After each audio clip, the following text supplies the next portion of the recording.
આજે આપણે bread pizza બનાવવાના છે, તો તેના માટે મેં એક વાટકીમાં ટમેટો કેચઅપ લીધો છે 1 ચમચી જેટલો.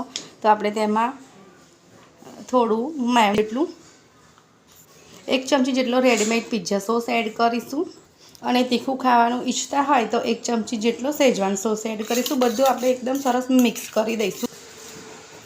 તો આપણે જે સોસ રેડી કર્યો છે તેને બ્રેડ પર એકદમ સરસ રીતે સ્પ્રેડ કર્યા બાદ તમે જો ઓનિયન ખાતા હોય, કેપ્સિકમ ખાતા હોય, જે પણ ખાતા હોય એ બધું થોડું થોડું આપણે એડ કરી દેવાનું છે. અને હવે આપણે ચીઝ પણ ઉપર છીણી લઈશું. અને આ બધા મિક્સ છે જેમાં ઓરેગનો, ચીલી ફ્લેક્સ બધું જ છે, તો તેને આપણે થોડું સ્પ્રેડ કરી લઈશું.